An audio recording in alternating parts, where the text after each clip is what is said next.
Hello दोस्तों, तो आपको स्वागत करता हूं मैं अपने एक नई वीडियो के अंदर। और 15 मिनट पेप्स एसएससी सीजीएल में आज हम मॉडर्न हिस्ट्री स्टार्ट कर रहे हैं। मॉडर्न हिस्ट्री में आपको पता होगा जो हमारी हिस्ट्री है वो 3 पार्ट्स में क्लासीफाई है, एंशंट, मिडिवल और मॉडर्न। जिसमें कि जो सबसे ज़्यादा जो एग्ज़ाम में क्वेश्चन पूछता है एग्जामिनर, वो मॉडर्न हिस्ट्री से पूछता है क्योंकि इसका सबसे ज़्यादा मोस्ट वेटेज है।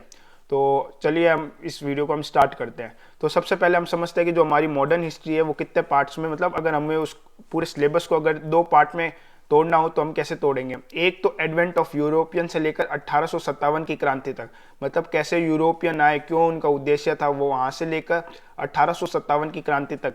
और दूसरा पार्ट है हमारा 1857 की क्रांति से लेकर 1947 तक, मतलब हमारी इंडिपेंडेंस तक। ये 90 साल में क्या हुआ, ये हमें इस वीडियो के अंदर पढ़ना है। तो सबसे पहले हम एडवेंट ऑफ यूरोपियंस टॉपिक करते हैं और सबसे पहले समझते हैं कि यूरोपियंस हैं वो हमारे इंडिया में आना क्यों चाहते थे। तो ये हमारा इंडिया और ये यूरोप, इनका बहुत पुराने समय से ये ट्रेड हो रहा है। पर क्या हो रहा था कि ये एक लैंड रूट से हो रहा था, जिसमें कि जैसे ही ऑटोमन एम्पायर हमारा इस्टेब्लिश हुआ तो वहाँ पे जो टर्किश लोग थे, जैसे ही इंडिया से कोई भी सामान जाता था तो ये अरब जो बीच के लोग थे ये या तो रोक लेते थे, उस सामान को लूट लेते थे, या फिर जो यूरोप को सामान बेचते थे वो 2x या 3x दामों पे बेचते थे। मतलब कोई 10 रुपए की चीज़ है तो उसको 50 रुपए में वो यूरोप तक वापस पहुंचाते थे और 40 रुपए बीच के हमारे ये अरब से ले जाते थे। तो इस वजह से यूरोप की समस्या बढ़ गई कि उनको अगर इंडिया से ट्रेड करना है, क्योंकि आपको पता होगा कि यूरोप इंडिया से क्या सामान मंगाता है। सबसे ऐसे तो कॉटन और चीज़ें मंगाते हैं, पर सबसे ज़्यादा जो चीज़ वहाँ पे डिमांड में थी वो है स्पाइसेस, क्योंकि यूरोप के अंदर लोग मीट खाते थे और मीट क्या ख़राब हो जाता था जल्दी। तो उस पर माना जाता था कि उस पर अगर मसाला छिड़क दो तो वो एक काफ़ी लंबे समय तक वो खाने लायक होता था। इसलिए यूरोप को इंडिया से मसाले लेने होते थे, पर बीच में ये अरब लोग कर लेते थे। तो यूरोप ने सोचा कि अगर हम इंडिया से अगर लैंड रूट से अगर व्यापार नहीं कर सकते तो हम क्या करते हैं कि बाय सी रूट इंडिया को खोजते हैं। तो अगले पार्ट में हम देखते हैं कि कैसे उन्होंने खोजा। तो अब हम पढ़ते हैं कि how sea route to India is discovered, कैसे हुआ।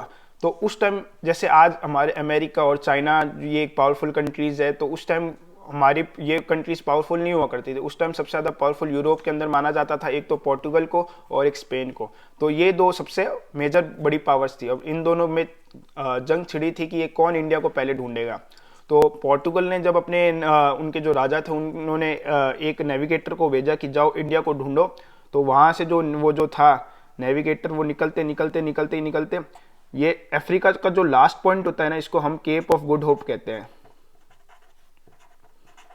तो यहां तक तो वो पहुंच गया, पर वो इंडिया वापस नहीं पहुंच सका। तो ये मैंने पॉइंट लिखा भी है कि Portugal navigator is successfully to discover Cape of Good Hope in 1487। मतलब 1487 में Portugal Cape of Good Hope तक तो पहुंच गया, पर इंडिया तक नहीं पहुंच पाया।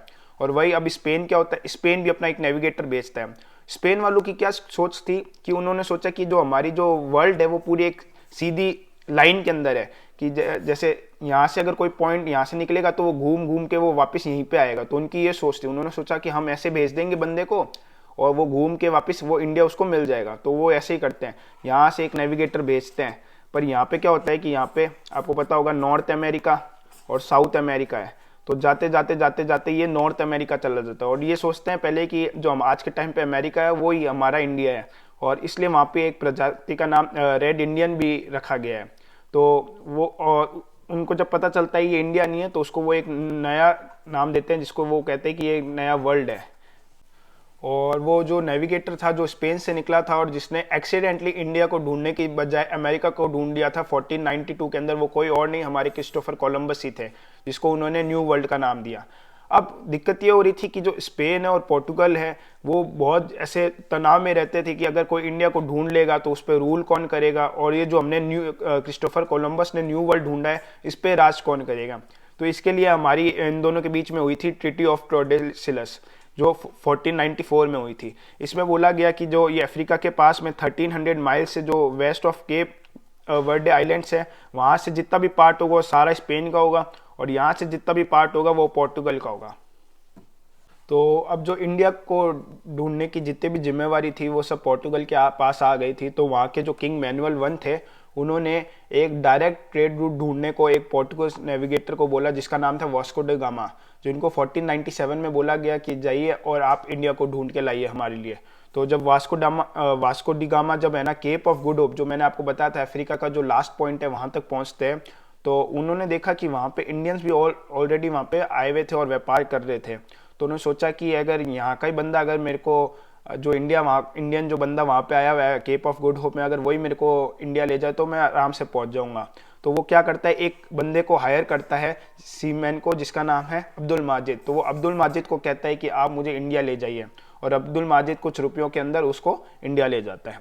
तो Vasco da Gama successfully came to India in 1498। तो अगर पूछा गया कि सबसे पहले यूरोपियन कौन सा इंडिया के अंदर प्रवेश किया था, तो वो वास्को डी गामा था, जो कि 1498 के अंदर हमारे इंडिया आया था। तो वास्को डी गामा जैसे इंडिया 1498 के अंदर पहुंचता है, तो उसका जो टाइम लाइन बोलता है कि वो 1498 से 1503 तक इंडिया में, मतलब रहा तो वो 3 महीने था, पर वो बार बार 1 या 2 बार वो इंडिया आता रहता था। तो अब हम पढ़ते हैं the arrival of Vasco da Gama in Calicut. सबसे पहले जो हमारे ये इंडिया है, तो जैसे ही वास्को डी गामा यहाँ से यूरोप से निकलता है, तो सबसे पहले यहाँ पे कैलीकट में पहुँचता है, जो कि आज के टाइम पे कोझिकोडे है, जो कि हमारे केरला के अंदर आता है 1498 के अंदर। और आपको पता होगा जिस कोस्ट पे ही आता है, उस कोस्ट का नाम होता है मालाबर कोस्ट। और जैसे ही वो वास्को डी गामा यहाँ पे हमारे कैलीकट पहुंचता है, तो वहाँ पे जो एक राजा होता है वो उसका वेलकम करता है, वो एक हिंदू रूलर होता है जिसका नाम होता है जैमोरिन, और वो उसको ट्रेड करने के लिए वहाँ परमिशन भी दे देता है। तो जो वास्को डी गामा है वो कैलीकट में 3 महीने रहा था, और जैसे वो पोर्टुगल जो भी उसने सामान लोड करके वो वापस यूरोप में जाके वो सामान को बेचता है, तो बोला जाता है कि जितना उसका आने जाने का खर्चा लगा था, उससे 60 टाइम्स उसने इस ट्रिप से कमा लिया था। However, Arab traders who have strong presence on Malabar coast were concerned about Portuguese gaining influence। अब अरब लोग थे, वो पहले से ही वहाँ पे व्यापार कर रहे थे, और वो नहीं चाहेंगे कि पोर्टुगस वहाँ पे व्यापार करे, और पोर्टुगस जो आया था वास्को डी गामा, वो नहीं चाहेगा कि वहाँ पे अरब ट्रेडर्स रहे। तो इन दोनों के बीच में काफ़ी लड़ाई होती रहती थी। पर जो जैमोरिन था, उसने पोर्टुगस वाले को बोला कि तुम यहाँ पे पीस मेंटेन करो मेरे डोमिनियन में। तो पोर्टुगस वाले सोचते हैं कि यार हमारे साथ थोड़ा सा भेदभाव हो रहा है, जैमोरिन थोड़ा अरब की तरफ थोड़ा पार्शल हो रहा है। तो वो सोचते हैं कि अगर हम फिर पोर्टुगल वाले क्या है कि अरब से और जैमोरिन से दोनों से लड़ाई करते हैं और दोनों को हरा देते हैं। तो इन 1501 वास्को डी गामा को एक काम दिया जाता है कि वो पिछली बार से एक बिगर फ्लीट के साथ, और इस बार हैवी आर्म ट्रूप्स होते हैं, जिससे कि वो सारे जितने भी अरब ट्रेडर्स होते हैं उनको कैलीकट से वहाँ से निकाल देता है। और Vasco da Gama forcefully establish factories at Cannanore, Cochin and Calicut and made fortification. मतलब जो वास्को डी गामा था वो जबरदस्ती वहाँ पे फैक्ट्रियाँ लगा देता है कैनानोर में, कोचिन में और कैलीकट में, और उसके आसपास किलाबंदी भी कर देता है। तो जब वहाँ के राजा को पता चलता है कि वहाँ के एक ट्रेडर ने कि 3 एरिया पे कब्जा कर लिया और वहाँ पे फोर्टिफिकेशन कर दिया, तो वहाँ के जो राजा होते हैं मैनुअल वन, तो वो सोचते हैं कि अब हमारी प्रेजेंस काफ़ी बढ़ चुकी है इंडिया के अंदर, तो वो सोचते हैं कि हमारी जितनी भी पोर्टुगल सेटलमेंट्स है कैनानोर में, कोचिन में और कैलीकट में, उसके लिए हमें एक रेजिडेंट एडमिनिस्ट्रेटर अपॉइंट करना चाहिए जिसका टेन्योर होता था 3 इयर्स, जिससे कि वो हमारी जो उनका एम होता था कि है ना, जो जितनी भी हमारी पोजीशन या जितनी भी हमारी सेटलमेंट्स हैं उनको कंसोलिडेट कर सके, और जितने भी मुस्लिम वहाँ पे ट्रेड कर रहे हैं उनको भगा सके। कंसोलिडेट मतलब एक तो होता है एक्सपेंड, जैसे मुगल्स थे, इन्होंने क्या एक्सपेंड किया पूरे इंडिया में, एक जगह पे समिट के नहीं बैठे, उन्होंने आगे एरिया जीत जीत के अपने साम्राज्य को बड़ा किया। और एक होता है कंसोलिडेट, मतलब जिसके पास अगर जैसे कोई राजस्थान है तो वो सिर्फ राजस्थान को ही प्रोटेक्ट करके रखेगा कि ये जगह उसके हाथ से ना जाए।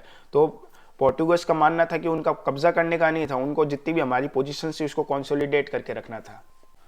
तो सबसे पहले जो हमारे गवर्नर थे फ्रांसिस्को डी अल्मीडा, जो फर्स्ट गवर्नर थे हमारे पोर्टुगल्स के, ये इनका जो टेन्योर था वो 1505 से लेकर 1509 तक था। इन्होंने सबसे पहले जो अपनी मैंने आपको थ्री सेटलमेंट्स बताई ना, कोचिन, कैलीकट और कैनानोर, तो इन्होंने हेडक्वार्टर बनाया था अपना कोचिन को। और अल्मीडा की एक बहुत फेमस पॉलिसी थी जिनको नाम दिया जाता है ब्लू वाटर पॉलिसी, जिसको दूसरी भाषा में कार्टे सिस्टम भी कहा जाता है। इसमें अल्मीडा का क्या मानना था कि हमें अपनी नेवी को इतना स्ट्रॉन्ग रखना है जिससे कि हम पूरे सी ट्रेड पे, रूट पे और पोर्ट्स पे कब्जा कर सके।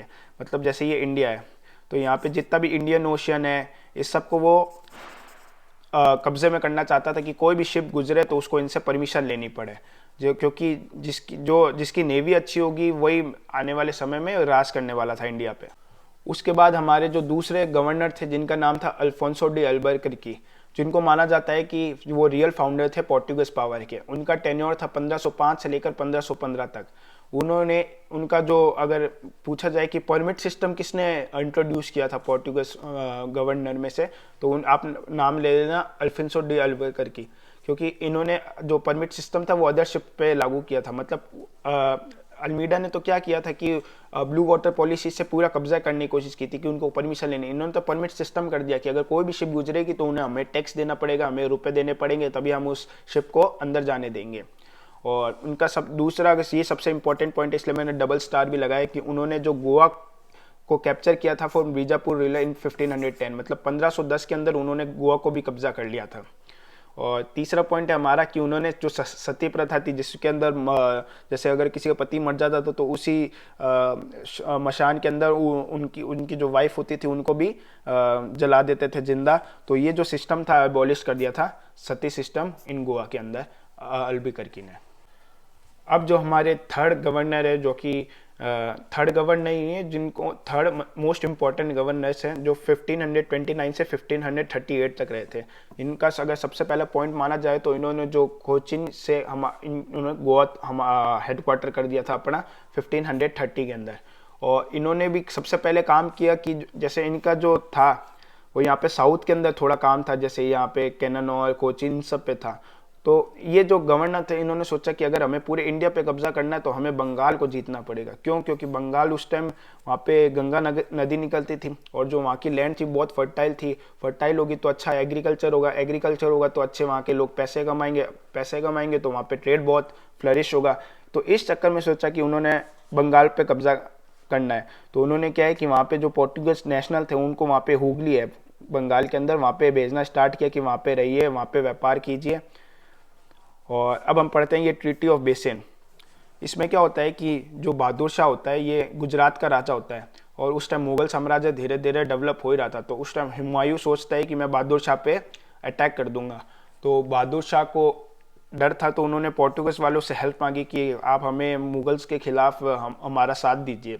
तो ये ट्रीटी ऑफ बेसिन के अंदर पोर्टुगीज बोलते हैं बहादुर शाह को कि हम आपकी मदद करेंगे, पर आपको हमें दीव, दमन और कुछ आइलैंड ऑफ बेसिन देने पड़ेंगे, जिसके अपोजिट में हम आपको अपने मुगल्स के साम्राज्य के सामने आपके लड़ने में मदद करेंगे। तो यही होता है। इसके अंदर जो दीव दमन है वो पोर्टुगीज को दिया जाता है, आइलैंड्स ऑफ बेसिन और दिए जाते हैं, और पोर्टुगीज सपोर्ट करते हैं गुजरात में जो बहादुर शाह होते हैं अगेंस्ट मुस्लिम्स।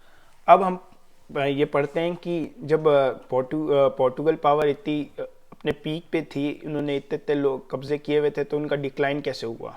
तो सबसे पहला पॉइंट है जो अल्बुकर्की आया था, जो मैंने पढ़ा था, उसके बाद जितने भी गवर्नर्स आए तो वो सारे वीक थे, वो कोई भी कैपेबल नहीं था जो कंसोलिडेट कर सके। और वो क्या है कि वो थोड़े ज़्यादा धर्म में घुसे हुए थे, मतलब वो आए थे व्यापार करने के हिसाब से, पर वो क्या है कि अपना धर्म थोड़ा ऐसे ठोपने लग गए थे कि तुम भी क्रिश्चियन बन जाओ, ये बन जाओ, वो बन जाओ। और किसी के धर्म पे आता है तो आप इस इतिहास रहा है कि उस पे फिर वो उसका साम्राज्य ढल चुका है। तो वही in religion of the Portuguese are intolerant, मतलब वो थोड़े इंटॉलरेंट थे धर्म को लेकर और फैनेटिकल थे। अब हम पढ़ते हैं इंट्रोडक्शन ऑफ बाय पोर्टुगीज, मतलब पोर्टुगीज जब भारत आए उन्होंने यहाँ पे टाइम पे उन्होंने कब्जा किया, तो उसमें उन्होंने हमें भारत को क्या क्या दिया। तो उन्होंने पहले तो सबसे पहले कल्टीवेशन और टोबैको दिया, उन्होंने शिप बिल्डिंग सिखाई, जो प्रेस भी बोलते हैं वो भी पोर्टुगल की देनी थी, और कॉफ़ी। तो आज ये हमारा एडवेंट ऑफ यूरोपियंस में सबसे पहले पोर्टुगल जो आए थे उसके बारे में हमने पढ़ा। अब हम पढ़ेंगे डच के बारे में।